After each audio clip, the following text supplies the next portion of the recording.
So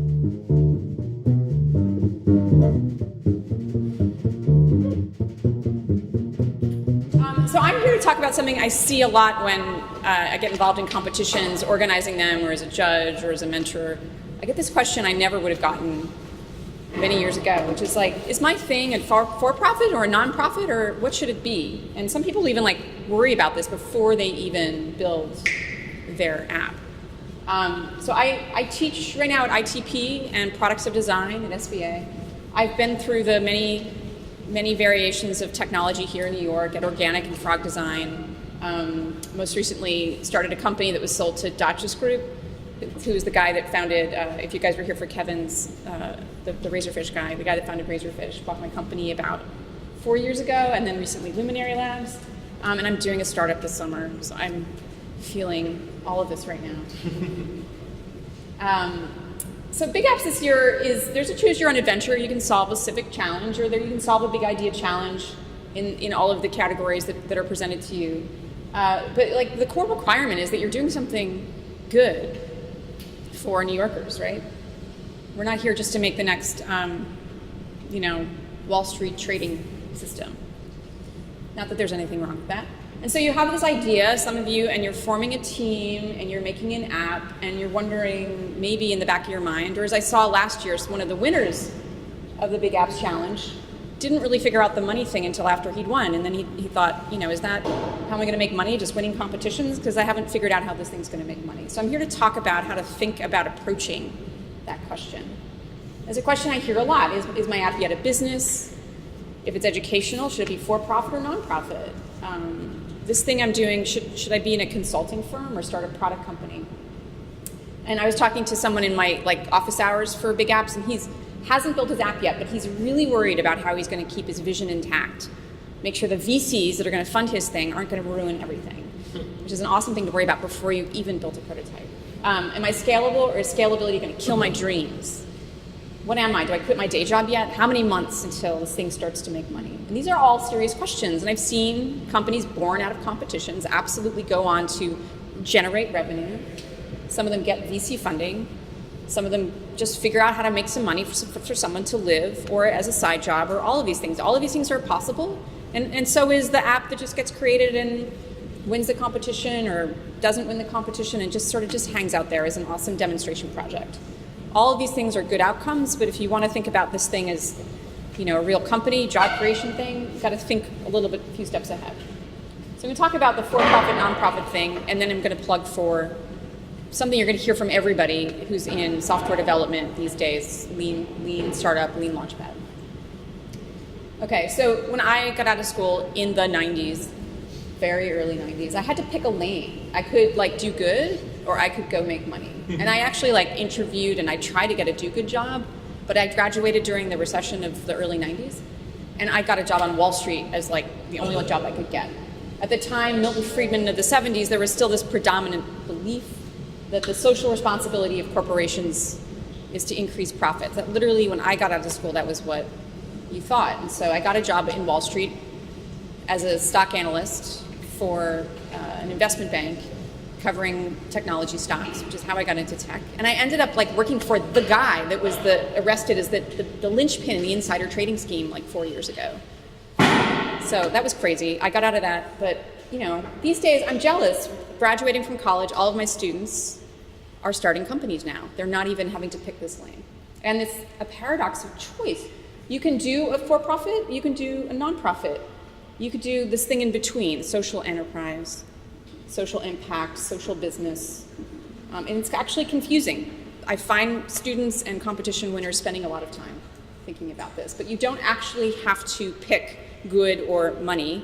You can do a nonprofit where you put mission first, but you're going to find out quickly you have to create a sustainable source of revenue. Or you can start a for-profit, but as many have learned, if you don't do it with a little bit of love, it gets really tired really fast. Okay, so there is actual technical differences between the two. And the biggest one is nonprofits are a little less flexible. You have to define a mission. It takes a long time to get certified by the state that you found the nonprofit in. The state has to agree that the mission you want to fulfill actually is designed to fulfill a civic societal need. So they get to weigh in on that. The big effort of like the 3 to 6 to 9 months to maybe a year it might take for you to get that status means you're tax exempt. You don't have to pay taxes. That's awesome. But you also don't get to have ownership. I mean, I know this might be obvious to some people, but I found that it's sometimes not. That means assets don't belong to the organization. If the organization does really well, there's no one owning it, benefiting. If it doesn't do so well, those assets get distributed to actually another nonprofit. You cannot use the funds for anything other than the mission for which it was formed. So you can't pivot on the mission once you start a nonprofit. You can expand, you can start another nonprofit if you're very successful, but you can't radically change. So for-profit, eminent flexibility. You do pay taxes, but you also can distribute ownership to employees and investors, and assets belong to those owners. So all those stories you hear about those kids that start companies that sell them happens typically in the for-profit. You can have a capital exit benefiting the owners of the company. And some would say that it's easier to start a for-profit these days with a social mission because you can attract the best employees by giving them ownership and shares. Whereas in a nonprofit these days, you're really struggling to get people with the greatest technical, creative, and all of these wonderful skills to do the same thing. And all you have to give them is that sense of purpose and identity. So I am biased only in the sense that I've started both, and I've only been successful in for-profit. I've totally failed in nonprofit. So I'm telling you, like everyone who tries to teach, as a failure. So both require money and love to sustain and grow, but when you're founding one of these things and starting one of these things, as the person kind of like in charge from the beginning, you spend all of your time hustling for money. So for-profit, how are you hustling for money? Okay, I don't know if you can see this. I'm going to stay here to get the recording. Okay, so these days you can do something really cool where you can get it crowdfunded. You can go on Kickstarter. Nick Ullman, who I knew back when he was at NYU, is going to be here later today to talk about how to do a successful Kickstarter. Indiegogo. You can bootstrap it, meaning out of your own change in your own pockets, and you can self-sustain it. What does that mean? It means you never took any money from anybody, and you can grow it that way. And if you have a successful app and you're really good at making these things, you can actually create one fairly inexpensively, strike some kind of awesome chord where people are paying you and through that app, and it's awesome. You don't need to raise any money. Some would even say that's the best possible outcome. There are many other ways to go. It seems like the most popular is you try to go up and be one of the awesome lemmings, and I've been one of these, who goes and gets angel money, ask your friends and family. You go for a seed round and you do that venture capital thing that's become very popular. Maybe you get acqui-hired, which means a company buys your team for its talent. You might get acquired, which means people buy your software technology for its actual economic value. Or sometimes this actually happens, and we've seen it happen in New York with a company like Shutterstock. It goes to IPO and it goes on the public markets. So all of these things are possible. All of these things have happened in this city. Some companies get kind of stuck along these journeys. And I forgot about the government grants thing. I've newly learned about that working in health tech. You can get government grants that don't take any actual equity from you. So there are all these different possibilities. But the best way to kind of think as you're going about this decision is how do you do that first loop? Really maximize the benefits of that. How can I get this thing started with as little capital as possible, getting me cash as fast as possible, so that you actually have options. So you don't necessarily have to go for that scale thing. But when you actually strike a chord and you do that scale thing, you're ready for it. So first thing to figure out on the for-profit side is, are you a startup, like a newly formed company, or are you a scalable startup? So I'm going to go through all of these. Eric Ries is a lean startup guy. It's human institution designed to deliver a new product or service under conditions of extreme uncertainty, which I think describes like anybody working in anything right now. Everybody feels uncertain. There's a strong feeling on the West Coast that the word startup should only be used if you're designed to grow really fast, millions and millions of users. I like Steve Blank. He's the guy that founded the Lean Launchpad way of teaching at Stanford. Startup it's a temporary organization until you find a business model, and then you're a company. That's a nice way to think about it. And there's the scalable kind of startup, which is a special class, which Steve Blank has graduated lots at Stanford. World-class team, large vision, large target market, passionate belief, and a reality distortion field. How many of you guys have heard that term? Okay, what's reality distortion field? Josh? It's something magical that that team is able to achieve their, essentially their belief, their mission without, they attract people in a way that others just don't understand. Who's a good example of someone with a crazy, out of control? Steve Jobs. Yeah, if you read the Steve Jobs biography, or any articles talking about the biography, this thing called RDF, which when you, I've worked with 3 people with this. It's both a talent and a malfunction. The ability to just bend reality in the room, and somehow like magical things can happen, and you're listening to this person thinking that can't possibly happen given the constraints of like physics and time. That can't possibly give this guy the $25 million he's asking for, and then it happens. It's like, it's magical. So know that is part of this whole game when you've hit on something big. These are the stages of investment capital for like a company in fast growth. So the earliest stage, you have the biggest chance of risk, and there's this thing called the valley of death, where the largest chance. I mean, if you are starting a fast growth tech startup, you do have a 90% or more chance of failure. But if you do actually strike a chord and figure it out, there's like the kind of the first, second, and third stages of early stage revenue and investment, and like onto the public markets. This is the way that the people over there think about startup companies. But not all companies are growth startups. In fact, really only like less than 1% of companies formed in our country are designed for that kind of crazy, out of control growth. Most are consulting firms, people who have worked at Razorfish or Pivotal Labs, who you just heard from. They're consulting firms. They're not designed for crazy growth. They make their money as human beings, selling their smart services of their smart people, and it's really hard to scale those things fast because humans can't be scaled that quickly. There's other services firms, there's retail stores, there's real estate, and then that 14% technology, internet, but of that, only a sliver are really designed for crazy out of control growth, and only a sliver get crazy out of control funding. And of those, only a handful win, or actually fulfill and return money back to their shareholders. So think about that. You don't necessarily have to go down that path. You could do something that just generates good side money on the side. You could do something that just gets you going until you figure it out. And then my favorite is these for-profit hybrids, like Bread Kitchen here in New York, a social enterprise which has a purpose, a social or environmental purpose, or both, but may actually be willing to limit the crazy growth to fulfill like a local need or more directly serve that need. The purpose matters more than crazy out of control profits. B Corps are a new type of entity. There aren't that many companies that have gone through this, but they're not only social enterprise, but they're also commit to transparently share financial results with everyone involved. There's a concept of social business. Mohammed Yunus, who's famous for kind of defining this and working on microcredit, micro-lending businesses in India, for-profits that reinvest to meet a social need. Literally take the profits that they make and they reinvest them only in those activities that deliver a social need. So he's famous for getting Dannon Yogurt to do a yogurt factory in Bangladesh, where all the money made in profit was reinvested back to make more jobs and more food for people in Bangladesh. And then social impact growth is a new breed which is aiming for scale and for social impact. Warby Parker, Tom Shoes are examples of these.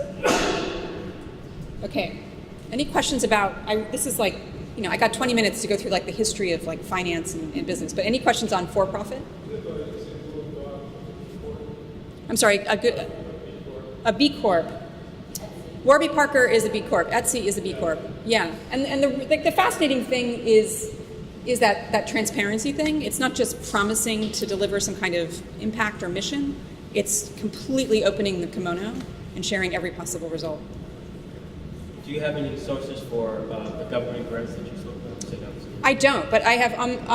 I'm posting this on my website, jenvandermeer.org, and I'll put some up there. But yeah, SBIR grants, could do a whole talk on those. Been learning a lot about those lately.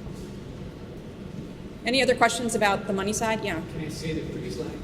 Sure. How does it affect you as a startup, right? Yeah. Where do you fit in there? I mean, you can be a consulting firm, you Yeah. can be on the internet. I mean, How does that? I mean, I'll tell you my story. I started out in Wall Street, and my first few jobs in tech were in consultancies. Right. Organic in 1997, which went public, did an IPO. That was the only time in history that will happen, where consultancies will go public at that scale. So that was a little bit of an aberration. And then I was at Frog Design, another consulting firm that had an exit. It was acquired by Flextronics. I started my own consulting firm. I built technology, and I was acquired. So you can be a profitable, cash-generating consultancy, not growing at like 4,000%, but just growing at 20% or 50%. It's really good business. Most of the ad agencies in New York City are like that, and they have good outcomes for the people that start them. And they're not bad places to work. They pay pretty good money, and no one's upset. So it might be a good way to start that venture. Yeah, and I have to say I'm trying to do it the other way around. Actually, starting a technology company feels really different. It means that I'm not out there hustling for corporate clients to pay me money to think through things that then I build things, which is how Razorfish works and kind of how Pivotal works. I'm actually trying to create something that might have a need where an actual end user will pay me money. Very different thing. All have very different types of risk and different kinds of reward. That's a really good question. All right. Anything else before we go on? All right, I am going to talk about nonprofit. The other side. Okay, so nonprofit funding sources, really different flows of how the cash kind of gets thrown around in the nonprofit side, but it's like the fastest growing sector of our economy right now. So the core, something like, I'll get through some stats in a second, but charitable giving is like 2% of our GDP. And of that, that's mostly 70% of that is individual humans. How many of you guys gave money to a nonprofit this year? Okay. It's like I think that's 70% of us. Yeah, okay. So most of us give money to nonprofits in fairly small donations. And that powers a lot of organizations, keeps people employed, solves a specific need. But then there's other ways that nonprofits make money. Foundation grants, government grants, similar to getting an SBIR loan. You can get a grant from the National Institutes of Health. You could get a grant from the Department of Education or even the City of New York. Corporate giving, a huge part of that, charitable giving is increasing, is corporations wanting to align themselves with social missions and giving money in large chunks to nonprofits. Scale is a concept that people are excited about in nonprofits. They want, foundations and others who opine on these things want to see more scale thinking. So here's some interesting facts. So unlike corporations, the average founding year of the 10 largest US nonprofits is 1903.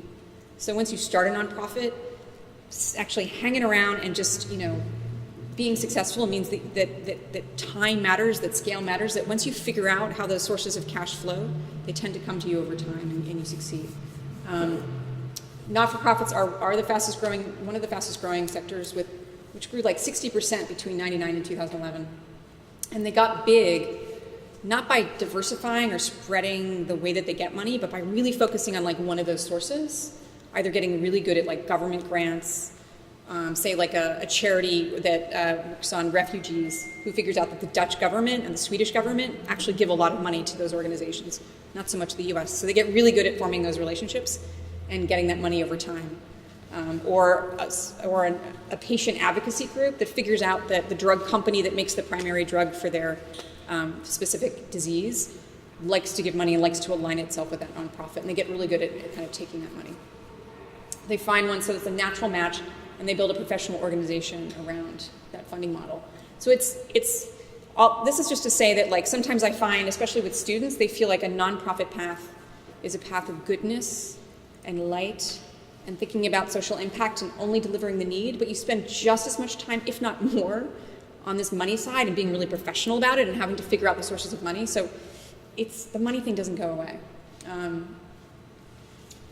Okay, whoops. And where the money comes from. So this was fascinating to me with regard to startups and software development, which is that most of the money, more than 52%, comes from fees for services and goods from private sources, meaning the nonprofit figures out how to make money, how to sell something, how to deliver a product, how to deliver a service. If you're in education and you're a nonprofit educational company, you're figuring out how to sell that software here to New York City Department of Education. Yeah. Say the fee for the service for the nonprofit. What are they? The fees for services and Like they said the nonprofit, where they get it, what they sell. what do they sell? Okay, so if you have an educational software company that's a nonprofit, you would sell that software to the government. If you run a homeless shelter that provides a service that New York City needs, you sell that service to New York City.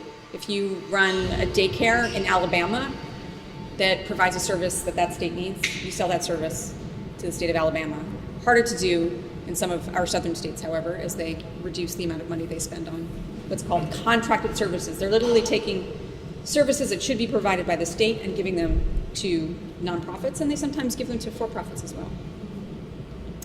So what does that mean if you're thinking, oh, I'm going to start this nonprofit, I'm going to do my crowdfunding campaign, all the money's going to flow to me, I'm going to get grants from the Gates Foundation, the Ford Foundation. This is how the money actually happens. So private contributions are 13%, and look at foundations barely show up in there. They're a small percentage of overall charitable giving. I think less than 5% of overall charitable giving. This to me was totally enlightening and explains why I totally failed to create a nonprofit.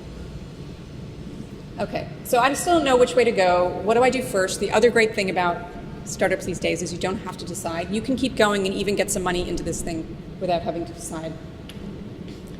So Pivotal Labs, recently, Tammy just spoke about Lean and the Lean Agile movement. How many of you guys have heard of Lean? I hope everybody by now. Okay, so Lean Startup, Lean and Agile, Lean Launchpad, these are all terms describing the same way of making things, which means you don't make the thing first. You figure out a core need first, and you work in a way that you're feeding that need back to the very people you're trying to serve. It turns out that's a great way to develop products if you want to make money, and it's an even better way to make products if you're trying to solve a need, because you're not sitting there on your own trying to imagine how you're going to do it. You're out there talking to people and learning about it.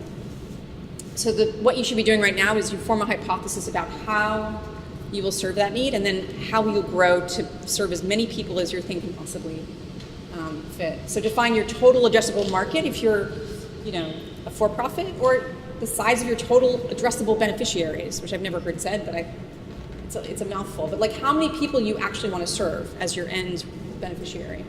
There's these concepts like business model canvas, validation, test and learn. So if you haven't heard these terms, most of the basic like onboarding to what is Lean Startup is available to you online. It can be quickly accessed. And the most important thing you learn is you're not going to learn the answer to these questions at your desk, in your home, hanging out in your classroom if you're still in school, but you have to get out of the building, go to the place where the challenge you're trying to solve, and like listen and observe how people are using this, understand how they're doing it and what they would need, and ask them directly what it is that they need, and get them involved in that feedback once you've actually made that prototype to solve that need.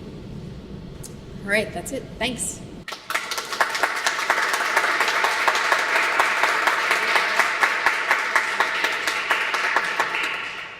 All right, any last questions? I don't want to go over too much, but I know we started a little late. All right, okay. Yeah. Can you make a transition from being a nonprofit to a for-profit? Can you make a transition from a nonprofit to a for-profit? I don't know like the legal answer to that. I've seen attempts tried where people create like two entities, a for and a non, from the start.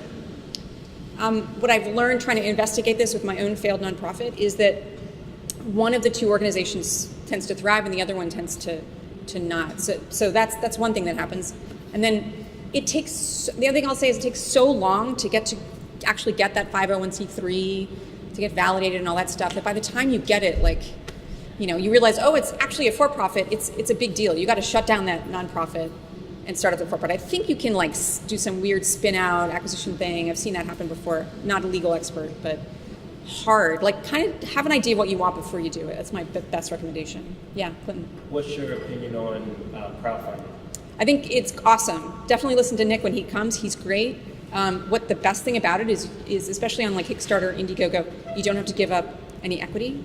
It does, as Nick will tell you, take a lot of time and effort. So if you have something that's really meaningful and awesome and can get to market without crowdfunding, there are ways to do that. But a great way to experiment. Build your tribe, which you're going to need anyway if you have a startup. Tap your network, see if they actually show up for you.